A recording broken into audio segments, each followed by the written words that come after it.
성경 말씀을 보시겠습니다. 고린도후서 9장 6절부터 15절까지입니다. 고린도후서 9장 6절부터 15절까지입니다. 우리가 지금 매주일 고린도후서를 지금까지 쭉 강의해 왔어요. 오늘 또 감사절이라서 다른 말씀을 준비할까 했는데 그냥 연속적으로 이 말씀을 전하는 게 좋을 것 같아서 고린도후서 9장 6절부터 15절까지 말씀을 함께 읽도록 하겠습니다. 말씀 읽고 제가 바로 설교를 하겠습니다. 하고 난 다음에 우리 솔로시터 나오셔서 하나님 앞에 찬양 드리고 또 우리 선교사님 나오셔서 인사드리고 그리고 헌금하는 시간을 갖도록 그렇게 하겠습니다. 조금 순서를 바꿔서 그렇게 하도록 하겠습니다. 우리 다 같이 고린도후서 9장 6절 신약성경 295쪽에 있는데 우리 다 같이 함께 15절까지 말씀을 읽을까요? 다 같이 읽습니다. 시작. 이것이 곧 적게 심는 자는 적게 거두고 많이 심는 자는 많이 거둔다는 말이로다. 각각 그 마음에 정한 대로 할 것이요 인색함으로나 억지로 하지 말지니 하나님은 즐겨내는 자를 사랑하시느니라. 하나님이 능히 모든 은혜를 너희에게 넘치게 하시나니 이는 너희로 모든 일에 항상 모든 것이 넉넉하여 모든 착한 일을 넘치게 하게 하려 하심이라. 기록된 바 그가 흩어 가난한 자들에게 주었으니 그의 의가 영원토록 있느니라 함과 같으니라. 심는 자에게 씨와 먹을 양식을 주시니가 너희 심을 것을 주사 풍성하게 하시고 너희의 의의 열매를 더하게 하시리니 너희가 모든 일에 넉넉하여 너그럽게 연보를 함은 그들이 우리로 말미암아 하나님께 감사하게 하는 것이라. 이 봉사의 직무가 성도들의 부족한 것을 보충할 뿐 아니라 사람들이 하나님께 드리는 많은 감사로 말미암아 넘쳤느니라. 이 직무로 증거를 삼아 너희가 그리스도의 복음을 진실히 믿고 복종하는 것과 그들과 모든 사람을 섬기는 너희의 후한 연보로 말미암아 하나님께 영광을 돌리고 또 그들이 너희를 위하여 간구하며 하나님이 너희에게 주신 지극한 은혜로 말미암아 너희를 사모하느니라. 말할 수 없는 그의 은사로 말미암아 하나님께 감사하노라. 아멘. 할렐루야. 네, 오늘 또 이 귀한 날 예배 드리게 되어서 감사하고요.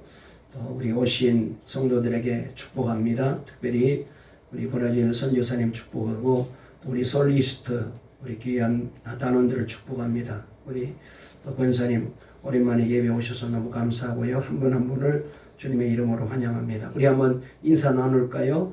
주님의 이름으로 환영합니다. 주님의 이름으로 축복합니다. 평생 감사하며 사세요. 오늘 설교 제목 한번 따라해 보실까요? 풍성한 축복, 풍성한 감사. 오늘 이 제목으로 말씀을 전할 때에 우리 성전에 나오지 못하고 영상으로 예배 드리는 분들 크게 은혜 받으시기를 바랍니다.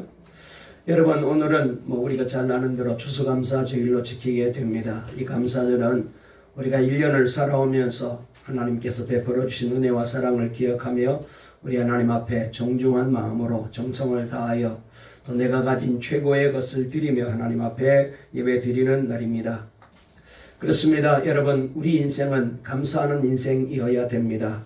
특별히 시편 136편 우리가 새벽에 말씀을 살펴봤는데 1절부터 26절까지 있는데요. 거기에 보게 되면은 매절마다 감사하라 감사하라 감사하라는 말씀이 연속적으로 나오는 것을 보게 됩니다. 그러니까 하나님은 선하시고 인자시기 때문에 그 하나님께 26번 감사하라고 각절마다 계속해서 감사하라는 말씀이 소개되고 있습니다. 여러분 그러므로 우리는 선하시고 인자시고 그리고 우리를 너무나도 사랑하시는 그 하나님 우리의 인생과 삶을 주관하시고 잊고 먹고 살아갈 수 있도록 복 주신 하나님께 늘 우리는 감사하며 살아야 됩니다. 그렇잖아요. 하나님은 우리에게 좋으신 하나님이십니다. 아멘. 아멘. 오늘 이 시간 예배 드리는 저와 여러분들에게 다시 한번 이 좋으신 하나님을 만나는 행복한 시간 되시기를 바랍니다. 사탄은 우리를 죽이고 멸망시키고 그리고 우리를 불과 유황불로 끌고 가서 지옥 형벌에 집어 던지려고 날마다 우리를 미혹하고 우리를 유혹하고 그래서 우리를 이 잘못된 길로 가게 만들지만 그러나 우리 하나님은 언제나 우리를 생명의 길로, 영생의 길로, 복받는 길로 우리를 인도해 주시고 구원의 길로, 천국 길로 우리를 인도하십니다. 그러니 하나님께서 우리가 눈으로 보거나 눈에 보이지 않는 부분에서 늘 변함없이 이렇게 은혜 주시고 복 주셨으니까 여러분, 우리 하나님께 감사드리지 아니할 수가 없죠. 특별히 우리가 지난 1년을 되돌아보게 되면은 우리가 지금 여기에 있게까지 살아온 모든 것이 하나님의 은혜로 된 줄로 믿습니다. 그러므로 되돌아보면은 감사할 게 정말로 속된 말로 천지빛깔이 얼마나 많은지 몰라요. 그래서 이 은혜를 다 감사드릴 수가 없어요. 그래서 다시 한번 이 추수감사절을 계기로 저와 여러분 모두가 감사하며 살아가는 우리 모두가 될 수 있기를 주의 이름으로 축원합니다. 하나님 아버지께 감사드리고, 그리고 나의 구주가 되시는 예수님께 감사드리고, 날마다 우리를 선한 길로 인도하시는 우리 성령 하나님께 감사드리며 감사하는 저와 여러분 되시기를 바랍니다. 여러분, 사실 우리가 인생을 살다 보면 때로는 욕심이 생기잖아요. 그런데 욕심대로 되든가요? 아닙니다. 여러분, 욕심을 부리면 부릴수록 점점 우리의 인생은 피폐해지고 우리의 인생은 힘들어질 수밖에 없습니다. 여러분, 사람은 어디까지 욕심을 부릴 수 있을까요? 사람의 욕심이 어디까지일까요? 정말 사람의 욕심은 끝이 없는 것일까요? 우리가 주변을 가만히 살펴보게 되면 돈에 대한 욕심, 땅에 대한 욕심이 끝이 없는 모습을 보게 되는데, 정말 얼마나 돈이 많아야 우리가 만족할까요? 얼마나 넓은 집에 살아야 만족할까요? 얼마나 땅을 많이 가지고 있어야 우리가 만족할까요? 다시 한번 우리가 욕심을 부린다고 되지 않는다는 사실을 깨닫게 됩니다. 러시아의 세계적인 작가 톨스토이가 1885년에 발표한 단편집 사람에게는 얼마만큼의 땅이 필요한가라는 소설에 보면은 이런 얘기가 나오고 있습니다. 러시아의 평범한 소작농인 바흐미라는 사람이 열심히 일을 했지만은 아직도 자기 땅이 없는 거예요. 어느 날 그는 나는 토지 땅만 있으면은 더 이상 이 세상도 악마도 무섭지 않다라고 중얼거리며 자신의 희망을 담은 넋두리를 하고 있었습니다. 그런데 마침 그때에 이 말을 벽난로 뒤에 숨어있던 악마가 듣고, 그럼 나와 한번 대결해 보자.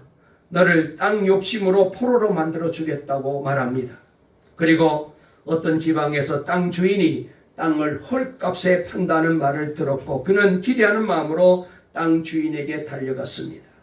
그런데 땅 주인이 땅을 파는 방식이 대단히 독특해서 출발점을 떠나 하루 동안 발로 밟고 돌아온 땅이 바로 당신의 땅이 됩니다 라고 조건을 말하면서 땅값은 일정하지만 해가 넘어가기 전까지 발로 밟은 만큼의 땅을 주겠다. 그렇지만 해가 지기 전에 그 출발점으로 돌아오지 않게 되면 모든 것이 무효가 된다는 조건을 내건 거예요.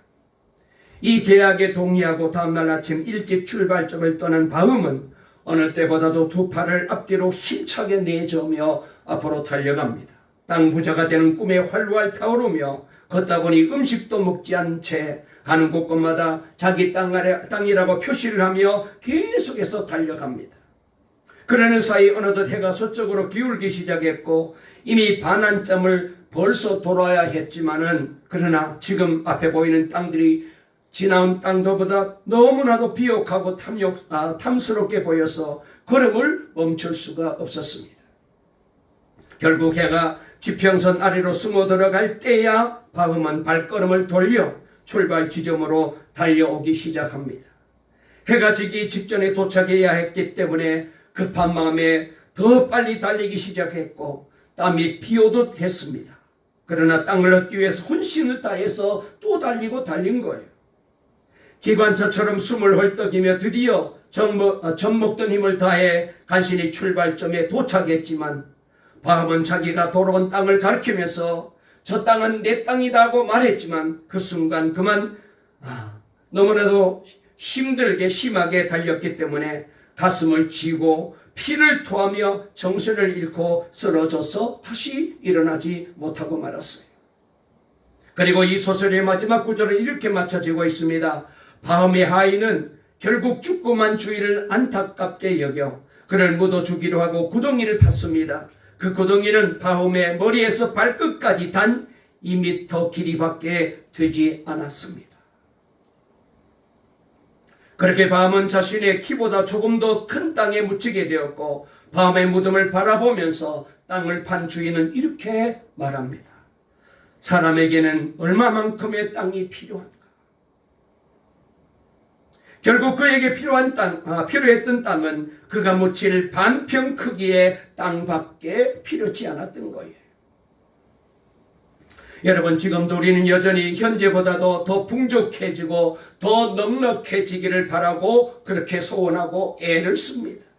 그런데 욕심이란 말이죠. 적당하면은 원하는 것을 이루기도 하지만 원동력도 되지만 지나치게 되면은 오히려 일을 그르치고 그래서 지나친 욕심은 더 갖지 못함에 대하여 괴로움과 피폐함을 만들고 결국 자기 자신을, 자기 인생을 망가뜨리게 되는 것입니다. 그래서 유대인들의 이제 탈무드에 보면 이런 말이 있습니다. 참된 제자는 모든 사람에게 배우는 사람이다. 참된 강자는 자신을 제어할 줄 아는 사람이다. 그리고 참된 부자는 가진 것에 감사하는 사람이다라고 그렇게 말하고 있습니다. 어떤 목사님의 글에 늙은 가을에도 감사하며 살고 싶습니다라는 제목의 시가 있었어요. 제가 잠깐 소개해 드릴까요? 상쾌한 몸은 아니지만 새벽에 일어날 호흡이 있음을 감사하고 큰 능력 없지만 예배당에 가 기도할 수 있어 감사하고 풍성한 식탁 아니지만 아침 식탁에 앉아 같이 먹을 식구 있어 감사하고 넉넉한 살림 아니지만 매일 일할 자리 있어 감사하고 반기는 사람 많지 않지만 마음 열고 환하게 웃어줄 사람이 있어 감사하고 마음대로 되는 세상 아니지만 때때로 되어지는 일이 있어 감사하고 희망이 뭉게 구름으로 오지는 않지만 언제나 기대가 잠들지 않아서 감사하고 죽음은 끝나는 것 같지만 그래도 천국에 대한 소망과 믿음이 있어 감사하고 사는 날 동안 그렇게 감사하며 살고 싶습니다. 그랬습니다. 이 글을 쓰신 분은 나이가 드신 목사님 같아요. 늙은 가을이라는 표현을 한 것을 보면은 늙은 가을 낙엽이 다 떨어져서 볼품없는 나무와 같은 몸을 이끌고 사는 연로하신 목사님 같으신데 그런 분도 감사하며 살기를 원하고 있어요. 오늘 감사주일에 저와 여러분도 늙은 가을에도 감사하는 우리 모두가 되었으면 좋겠습니다. 봄과 같이 솟아나는 희망이 없어도 감사하고 그리고 여름 같은 싱싱한 젊음이 없을지라도 감사하며 그리고 낙엽 떨어지는 늦가을같이 초라하게 생각되는 인생일지라도 여기에도 주시는 감사가 있음을 생각하며 진심으로 감사하며 살아가는 우리 모두가 되었으면 좋겠습니다. 한번 해보실까요? 하나님 아버지 감사합니다. 모든 것이 하나님의 은혜입니다. 아멘. 일본의 신학자인 우찌무라 간조라는 분이 하나님 앞에서 저주받은 사람이 세 사람 있다는 거예요. 첫째 사람은 누구냐? 아무리 해도 하나님이 안 믿어지는 사람이 저주받은 사람이라는 거예요. 그 다음에 두 번째는 아무리 성경을 읽어도 하나님의 음성으로 들려지지 않는 사람이 저주받은 사람이라는 거예요. 세 번째로는 아무리 감사하려고 해도 감사가 되지 않는 사람이라는 거예요. 이렇게 볼 때 우리는 얼마나 복받은 사람인지 몰라요.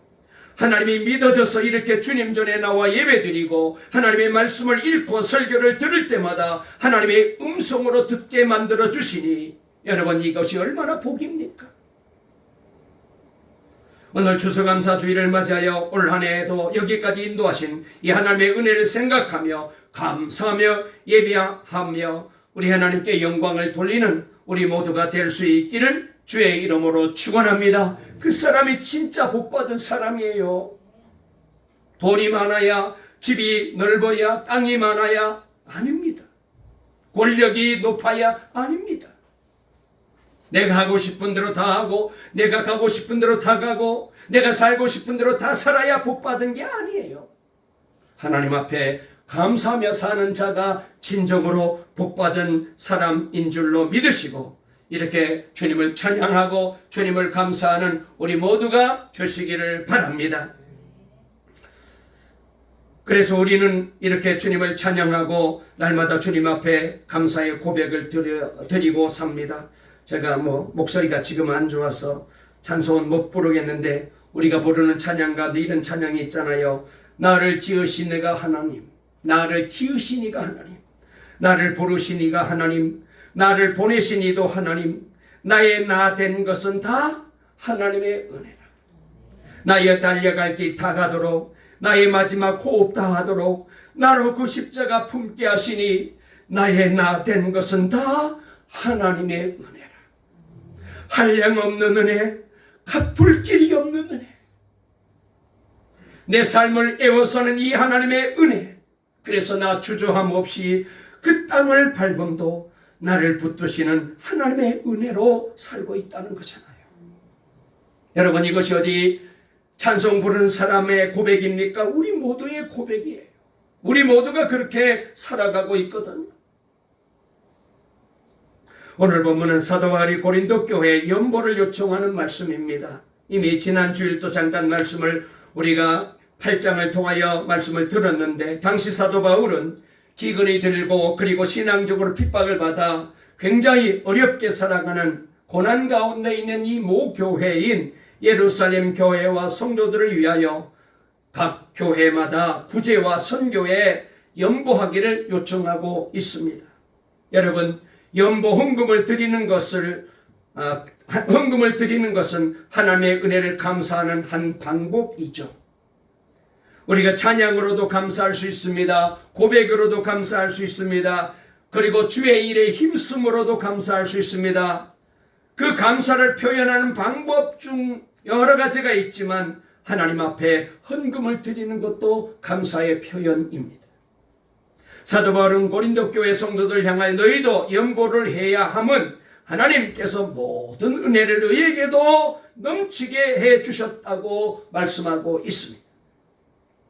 자, 우리 다 같이 한번 본문으로 들어가서 8절 말씀 한번 읽어볼까요? 고린도후서 9장 8절 있습니다. 시작. 하나님이 능히 모든 은혜를 너희에게 넘치도록 하시나니 이는 너희로 모든 일에 항상 모든 것이 넉넉하여 모든 착한 일을 넘치게 하려 하심이라. 아멘. 여러분, 우리가 하나님께 감사해야 할 이유는 우리에게 넘치는 은혜를 하나님이 주셨다는 거예요. 그 중에서도 우리가 나 같은 죄인이 예수 믿고 용서함 받고 죄사함 받고 구원받은 것이 얼마나 놀라운 축복인지요. 여러분, 예수 아무나 믿는 게 아닙니다. 내가 믿고 싶으면 믿고 말고 싶으면 말고 그럴 것 같은데 아닙니다. 천국 갈 사람, 구원받을 사람은 하나님이 주시는 거예요. 여러분, 그리고 이것보다 더 큰 축복이 없고 이것보다 더 놀라운 축복이 없습니다. 내가 설사 기도했는데 다 응답받지 못했다 할지라도, 내가 다른 축복은 받지 못했다 할지라도 이 구원의 축복을 받았으면 여러분, 그 사람은 이 세상에 받은 복 중에 가장 귀한 축복을 받은 사람입니다. 또한 하나님의 크신 은혜는 여기에 머물지 않고 우리가 이 세상 살아가면서 필요한 모든 것을 우리에게 허락해 주셨잖아요. 우리가 지금 얼마나 많은 축복, 얼마나 큰 축복을 누리며 살고 있습니까? 우리는 지금 코로나19라는 감염병 사태 속에서 참으로 힘든 세월을 보내고 있습니다.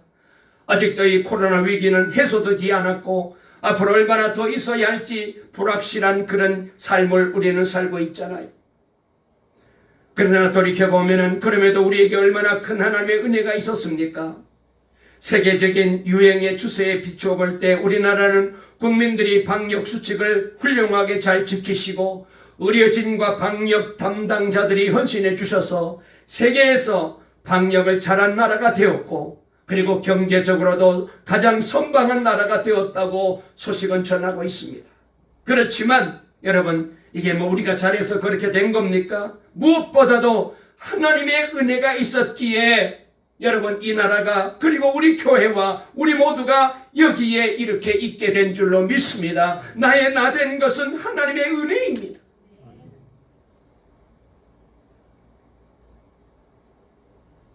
추수감사주일은 바로 이런 하나님의 은혜를 다시 한번 깨닫고 감사하는 주일이죠. 우리가 항상 범사에 감사하는 삶을 살아야 한다고 생각을 하면서도 감사를 잊고 살아갈 때가 얼마나 많은지 몰라요. 세상의 고달픔과 아픔 속에서 감사보다는 원망과 불평으로 살아갈 때가 참으로 많잖아요. 이런 삶을 되돌아보면서 다시 한번 감사를 회복하는 오늘 복된 예배가 되시기를 주의 이름으로 축원합니다. 여러분, 하나님이 여러분에게 주신 구원의 은혜를 깨닫고 광야와 같은 인생을 살아갈 때도 불기둥과 구름기둥으로 인도하시는 하나님의 모든 은혜를 깨닫고 진심으로 감사하는 삶이 될 수 있기를 바랍니다. 나의 나된 것은 하나님의 은혜이고 여기까지 지내온 것이 주의 크신 은혜입니다. 오늘 마침 브라질 우리 남삼석 선교사님이 오셨는데요. 우리 이민자 선교사님께서 카톡으로 저에게 메일을 자주 보내요. 그런데 말이죠, 브라질에 파송돼서 선교하는 선교사님들 중에 코로나에 감염되어 가지고 돌아가신 분이 너무나도 많이 있어요. 아마 조금 있다가 잠깐 말씀을 드릴 터인데 얼마나 걱정이 되든지. 그래서 제가 거기 이제 우리 요셉이가 가족들을 데리고 이제 회사에 취직해서 가 있기 때문에 주재원으로, 만약 그 아이들 아니더라면 나는 들어오시라고 제가 얘기하고 싶었어요. 너무 위험하니까. 그런데도 우리 하나님이 지켜주셨어요. 어디 뭐 브라질 뿐입니까? 우리 주변에도 어려움 당한 분들이 얼마나 많이 있어요. 여러분, 그러면 우리는 어떻게 감사해야 되겠습니까? 먼저는 마음에 정한 대로 감사해야 됩니다. 7절에 보면은 이렇게 말했어요. 우리 한번 7절 읽어볼까요? 다 같이 읽습니다. 시작. 각각 그 마음에 정한 대로 할 것이요 인색함으로나 억지로 하지 말지니 하나님은 즐겨내는 자를 사랑하시느니라. 아멘. 마음에 정한 대로 하라는 말을 공동 번역 성경에는 이렇게 말했습니다. 마음에 우러나오는 대로 하라, 이런 말이에요. 마음에 우러나오는 대로 감사하고 감사의 연보를 하나님 앞에 드리라는 것입니다. 이 말은 내 마음대로 내 뜻대로 내가 하고 싶은 대로 하라는 말이 아니고 하나님이 마음에 감동을 주시는 대로 하라. 하나님이 이렇게 감사하라고 했으면 그렇게 해야지. 그런 감동을 주셨는데도 인색하거나 억지로 드리지 말아야 된다는 것입니다. 여러분, 우리가 은혜를 받게 되면은 하나님 앞에 드리고 싶은 마음이 생기잖아요. 감동이 생기잖아요. 그런데 시간이 조금 흘러가게 되면은 조금씩 마음이 변해요. 아이고, 내 형편이 아직도 어려운데, 내 형편에 비해서 나는 이건 너무 많이 드린 것 같은데 다른 사람에 비해서 내가 더 많이 드리는 것 아닌가? 그러다 보면은 자꾸 마음이 바뀌어져요. 어떤 농촌에서 목회했던 목사님의 얘기를 제가 설교를 준비하다가 인터넷을 통해서 보고 여러분들에게 잠깐 소개하려고 합니다. 이분이 농촌에서 목회할 때 겪었던 일이었어요. 어느 주일날 믿지 않던 여자 집사님의 남편이 함께 교회를 나와서 예배에 참석하게 되었어요. 너무 반가워서 예배 끝나고 난 다음에 인사를 나누게 되었는데 이 남편이 갑자기 목사님과 인사를 나누다가 이렇게 묻습니다. 목사님, 오늘 제가 부인 따라서 교회는 오기는 왔는데 마음속에 이런 걱정이 있습니다 라면서 말하기를, 예수님 믿는데 비용이 얼마나 듭니까? 이렇게 물어요. 그러면서 하는 말이, 친척들이 교회 가면 비용이 많이 드니까 차라리 천주교를 다니라고 자꾸 얘기를 하더랍니다. 그래서 목사님이 되물었어요. 그러면은 비용이 얼마 들면 되겠습니까? 라고 물었더니 이분이 대답하기를, 제가 생각해 보니까 담배값 정도만 들면은 교회 다닐 것 같습니다. 이렇게 대답을 해요. 아니, 그래서 왜 담배값 정도 들면은 교회 다니겠다고 마음먹었지요? 라고 물었더니 예수 믿게 되면은 어차피 담배를 끊어야 될 테니까 그 돈을 바치게 되면은 되는 것 아니겠습니까? 그렇게 말을 합니다. 그래서 아이고, 잘 생각하셨습니다. 그 정도면 충분합니다. 목사님이 그렇게 얘기해 주니까 이분이, 그래요? 생각보다 돈이 많이 안 드네요. 그렇게 이제 얘기를 해요. 그런데 이분이 이제 그때부터 이제 교회를 나오기 시작을 합니다. 그런데 조금 있다가 헌금이 조금 올라가더랍니다. 그래서 목사님이 어떻게 헌금을 좀 더 올리셨나요? 물었더니 예수 믿고 술을 끊어가지고 술값 대신에 헌금으로 드린다고. 그래서 헌금이 올랐다는 거예요. 그리고 이분이 빠지지 않고 예배에 열심히 잘 출석하는데, 그런데 3년이 되도록 세례를 받으라고 해도 세례를 안 받아요. 세례를 받으라고 권면하면 아직 때가 안 되었다고, 더 있다 받겠다고 자꾸 거절하는 거예요. 그래서 왜 그러냐 알아봤더니 나중에 부인이 얘기하기를 우리 남편이요, 세례 받으면 11조 바쳐야 된다고 생각해서 그래서 세례를 안 받으려고 그래요. 그러더라는 거예요. 그러다가 3년 되던 해 신방 때에 다시 가서 얘기합니다. 이제 세례를 받으라고. 그랬더니 이분이 이렇게 묻습니다. 목사님, 11조를 바치려면은 수입의 11조입니까? 수학의 11조입니까? 비용 다 제하고 이익금에 대한 11조를 내야 됩니까? 그래서 목사님이 비용을 제하고 바쳐도 되고요, 수학의 11조를 바쳐도 되는데 믿음대로 하면 됩니다. 부담스럽게 생각하지 마시고 믿음대로 하세요 라고 했더니, 아니 비용을 다 제하고 난 다음에 농사 짓고 난 비용을 다 제하고 난 다음에는 얼마 안 되는데, 그러다가 이제 추수감사 주일날 됐는데 이분이 쌀 2가마니를 바치더랍니다. 그리고 그 다음 해에 결국 이분은 교회에서 집사님으로 임명을 했어요. 그런데 집사가 된 다음 해에 놀라운 일이 벌어졌습니다. 그의 추수감사 주일에 쌀을 20가마를 바치는 거예요. 그래서 아니 무슨 비용이 갑자기 10배나 올랐습니까? 왜 이렇게 많이 바칩니까? 목사님 물었더니 집사님 된 이비 남편이 이렇게 말합니다. 목사님, 자식도 공부 잘 시키려면 유학 비용이 많이 들고 옷도 좋은 옷을 사 입으려면 비용이 많이 드는데 내가 천국 백성 되는 일에 어떻게 비용을 값싸게 지불할 수 있겠습니까? 성령님께서 제게 감동을 주셔가지고 이제 비용을 비싸게 지불하기로 결심했습니다. 그러면서 그렇게 하나님 앞에 추수감사 주일날 헌물을 드리더랍니다. 목사님이 너무 감동을 받고 아낌없이 축복 기도를 해 주었고, 그 집사님은 정말 영육간의 큰 복을 받고 자녀들도 잘 되어서 그 교회에 아주 유명한 그런 장로님, 권사님이 되었다는 그런 간증을 제가 받습니다. 여러분, 각각 마음에 정한 대로, 마음이 우러나는 대로, 하나님이 감동 주시는 대로 감사하며 살아가는 우리 모두가 될 수 있기를 주의 이름으로 축원합니다. 그렇습니다. 인생하지 마시고 억지로 하지 마십시오. 즐거운 마음으로 감사하면 하나님께서 반드시 복 주십니다. 여러분, 우리는 이 세상에 올 때 아무것도 가지고 오지 않았잖아요. 다 빈손으로 왔어요.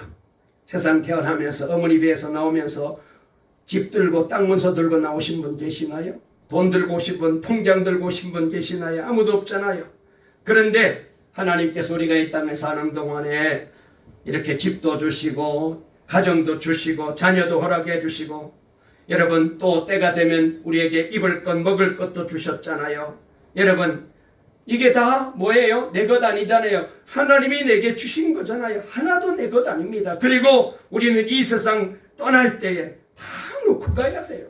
아무리 그렇게 애지중지 소중하게 여겼던, 목숨처럼 여겼던 것도 죽으면 놓고 가야 돼요. 내 것 아니라는 말이에요. 여러분, 그러므로 우리는 이렇게 하나님이 내가 이 땅에 사는 동안에 맡겨주신 이 귀한 은혜를 기억하면서 정말로 즐거운 마음으로 드릴 수 있으면 얼마나 하나님께서 기뻐하시겠어요.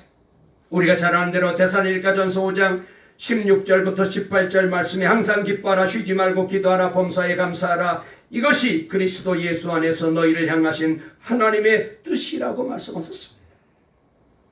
여러분, 감사를 많이 하는 사람은 그렇지 못한 사람보다 훨씬 건강하게 인생을 산대요. 그리고 행복한 인생을 살아간대요. 여러분, 내 인생이 불행하고 내 인생이 여러분 여러 가지 힘든 이유는 감사가 없기 때문에 그래요.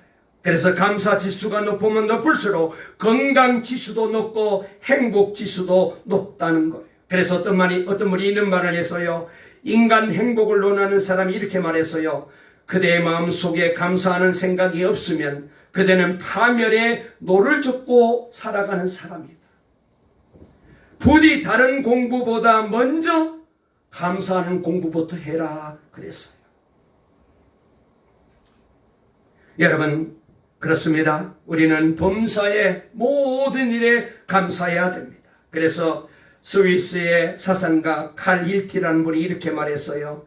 행복론을 보게 되면은 첫 번째 조건으로 감사를 꼽았어요. 특별히 칼 힐티는 감사하라 그러면 젊어진다. 감사하라 그리하면 발전이 있다. 감사하라 그리하면 기쁨이 찾아온다. 이렇게 말했어요. 여러분, 감사하는 인생이 복받은 인생입니다. 말씀을 마치려고 합니다. 오늘 우리가 읽은 말씀 가운데 6절 말씀에 이런 말씀을 하셨어요. 6절 한번 읽어보실까요? 시작. 이것이 곧 적게 심는 자는 적게 거두고 많이 심는 자는 많이 거둔다 하는 말이로다. 아멘. 그리고 10절에 이렇게 말했어요. 다 같이 읽어볼까요? 시작. 심는 자에게 씨와 먹을 양식을 주시니가 너희 심을 것을 주사 풍성하게 하시고 너희의 의의 열매를 더하게 하시리니. 그 다음에 11절. 너희가 모든 일에 넉넉하여 너그럽게 연보를 함은 그들이 우리로 말미암아 하나님께 감사하게 하는 것이라. 그 다음에 마지막 15절도 읽어볼까요? 시작. 말할 수 없는 그의 은사로 말미암아 하나님께 감사하노라. 은혜 받은 사람은 감사하는 사람입니다. 주님을 만난 사람은 감사하는 인생을 살아요.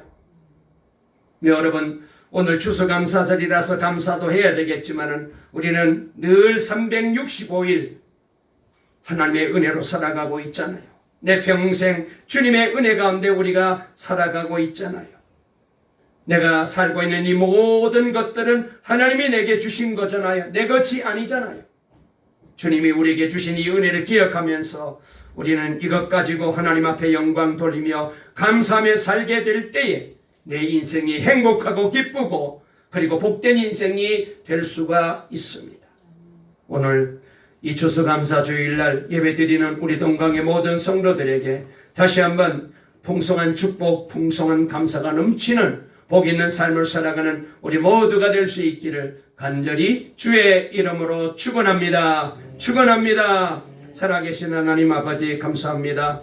이 감사절날 저희들을 사랑해 주셔서 주님의 거룩한 전에 올라와 우리 하나님 앞에 지난 1년을 되돌아보며 감사하며 예배드리게 도와주시니 감사합니다. 모든 것 주님의 은혜이고 주님의 사랑이고 주님의 복인 줄로 믿습니다. 빈손으로 온 인생, 우리는 빈손으로 돌아갈 것입니다. 그런데도 불구하고 하나님이 우리에게 이런 귀한 복을 주셨사오니 아버지 하나님 다시 한번 하나님의 은혜를 기억하게 도와주시옵소서. 무엇보다도 나 같은 죄인 우리 하나님께서 불러 예수 믿게 도와주시고 죄사함 받고 구원받고 천국 백성 되게 해주시고 하늘나라 백성 하나님의 자녀로 살게 해주시니 감사합니다. 이 모든 은혜 잊어버리지 말게 하시고 날마다 감사하며 살아가는 복받은 우리 동광의 모든 성도님들 다 되게 도와주시옵소서. 예수님의 이름으로 간절히 기도 올리옵나이다. 아멘.